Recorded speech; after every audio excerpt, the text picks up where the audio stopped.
This is Talk Business and Politics with Roby Brock. I'm Roby Brock. Welcome to today's Talk Business and Politics Daily. Here are your top stories of the day. Governor Asa Hutchinson gets his second tax cut of the session on Tuesday. He signed into law a $13 million tax cut aimed at giving a break to military veterans' retirement benefits. The tax cut's an effort to recruit more military retirees to the state in hopes that they'll spend their money here and start second careers. Senator Tom Cotton making national headlines. First, a fiery speech to conservatives where he called for a 15% increase in military spending. Cotton said the country needs to also upgrade its nuclear capabilities. The state's junior senator also rolled out as a co-sponsor on legislation to curb the nation's legal immigration standards. Cotton wants to see a 50% reduction in legal immigration over the next 10 years in the U.S. Read more at talkbusiness.net. And USA Truck posted a $7.7 million loss in 2016, in part due to lower revenue, higher insurance costs, and driver concerns. There were also some one-time restructuring charges. The Van Buren-based trucking and logistics operator reported fourth quarter and full-year financials Tuesday morning. The 2016 loss is a wide swing from 2015, when USA Truck ended the year $11 million in the black. And you can keep up with those headlines each and every day at talkbusiness.net. When we come back from this word from our sponsor, State Representative Jana De La Rosa with a better way to file campaign reports. I think you'll like what she has to say. We're back with more right after this. Arkansas Electric Cooperative Corporation provides electric energy across 2/3 of Arkansas. This is an exciting time in our energy history, with incredible progress being made in renewable energy and storage technologies. As our energy portfolio continues to diversify, we'll maintain an all-the-above strategy to provide reliable and affordable electricity. Ever since the first light bulbs were placed in our members' homes, the electric cooperatives have been the solutions provider for our members, and we want to continue that well into the future. Each day, the promise of our nation begins again. Arkansas and America, moving forward. I help make that promise a reality.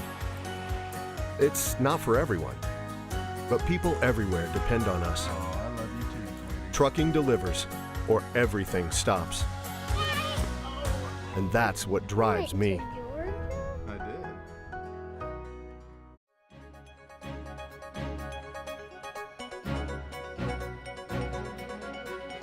State Representative Jana De La Rosa has come up with a better way to file campaign finance reports for state elected officials. I caught up with her recently to find out why her effort in this legislative session has more chance for success than last time. Let's begin with your effort to reform campaign finance reporting here. You've got a new measure that you filed that's similar to one from the last session.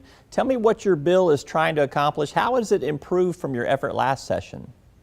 Well, what the bill is trying to accomplish is to create a searchable database for the public for campaign finance information. What we have today is a system that's not very searchable. Part of the people file into it and part don't, so you don't know what's in there and you don't know what's not in there. And that's what I tried to run last time. And I'm trying to run the same bill again this time, but what's changed between then and now is we now have a new campaign finance system in place. We spent, I think the appropriation was $750,000. I don't think we spent quite all of that, but we bought a new system in the fiscal session. The system that we have today is not reliable. It has some miscalculations in it. It is kind of a patchwork, and there were several that didn't want to tie themselves down to having to report into a system that sometimes messed up their reports. Which was a valid concern, and that's why in the meantime I've been working to get a new system, and that is now in place. So we have spent the taxpayer dollars, and we're going to get our end of it, which is a better system to use, and this bill will make our participation mandatory, therefore providing what the taxpayers get out of this, and that would be a searchable database. That's State Representative Jana De La Rosa. You can catch her full interview on our website at talkbusiness.net. When we come back, our Talk Business and Politics All-Stars line up their winners of the week. We'll find out who had the biggest week in business and politics right after this. Circuits turn on the lights by making a connection, by closing the loop. At Entergy, We believe our economy is circular too. What you put in comes back. So we invest billions in new infrastructure, which helps attract new industry, which helps create new jobs. We partner with local communities to electrify the economy. And together, we power life. Entergy. When was the last time you felt free? It's time to uncover that feeling again with the compassion of a cross and shield, accepted by over 90% of doctors and specialists, and the power of a card that opens doors in all 50 states, giving you the freedom to love, to dream, to dance like no one is watching. Arkansas Blue Cross and Blue Shield. Live fearless. Time now to find out who had the biggest week in business and politics from some of our Talk Business and Politics contributors. We've got Paul Gatling, who is the editor of the Northwest Arkansas Business Journal, Kim Souza with Talk Business and Politics and the Northwest Arkansas Business Journal, George Jared and Wes Brown with Talk Business and Politics. Paul, I'm going to come to you first. Who won the week? Who had the best week in business and politics from your perspective? Well, Roby, I will go with Arkansas Children's Hospital, which, as you know, is building a brand new multi-million-dollar hospital campus right off the interstate in Springdale. And in terms of fundraising support for that project, Northwest Arkansas has proven to be the gift that keeps on giving for children's. They announced last August they went public with their $70 million campaign to support that project, and ever since then it's just been a steady stream of announcements from donation announcements from companies large and small, individuals, families, nonprofits, and the most recent one was from a Fayetteville family just this week who gave $1 million in support of their grandson who had previously received care at Children's Hospital in Little Rock. So I think that gives their total up to a little over $58 million. And I suspect we'll have more announcements as the year unfolds and the hospital's completion date of January 2018 to open that campus comes into focus. All right, on to Wes Brown at the state capitol. Wes, who's your pick for who had the best week? Obviously, I think the winner has to be Governor Asa Hutchinson. On Wednesday of this week, he announced his $50.5 million tax cut plan. In the first 4 weeks of the legislative session, he's been able to get that through. He also has another military tax exemption bill that was signed on Friday and headed to his desk early next week. So he's the clear winner. I don't think there's even choice. But he took a hit at the end of the week when he had to come back because of the revenue report that showed for the month of January, tax collections were down about 8%. For the year, they're down about 57 million, which is about 1.8%. So we're a little bit behind the curve for the first 7 months of the fiscal year. And I think it sent some kind of signals to the Capitol that revenues may be a problem. So there may have to be, toward the end of the session, be some adjustments made. Kim Souza, I've got a feeling that your pick might center around Walmart World. Who you got?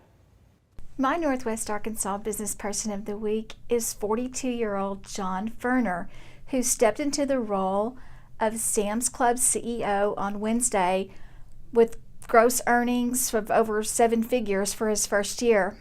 Ferner has had 17 jobs with Walmart over the last 23 plus years. He said he's learned the job from the bottom up, and I think he has, as he started as an hourly employee. He said he never dreamed that he would work for Walmart and have a career there like his dad did, but that all changed in 1993 when he was a student at the U of A and he needed a job.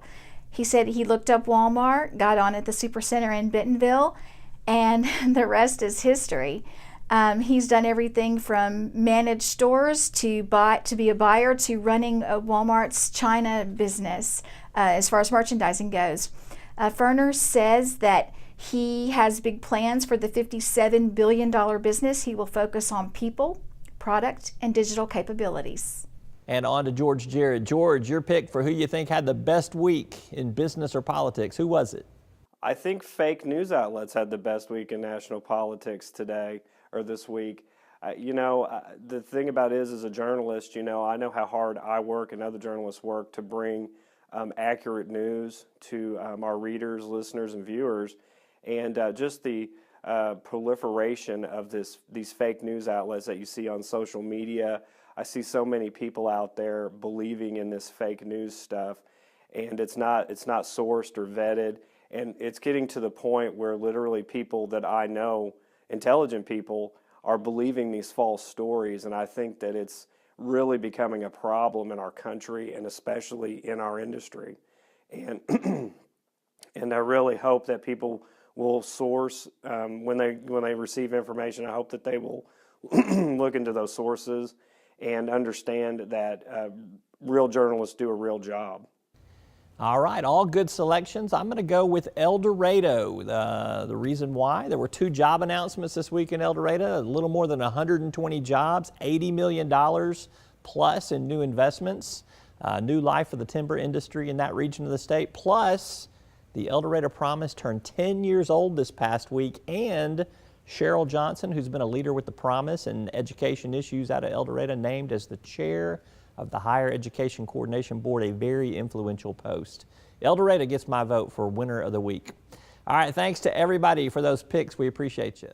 And those are your winners of the week from our Talk Business and Politics contributors. That is all for today's show. Thank you so much for tuning in. I'm Roby Brock. We'll see you tomorrow.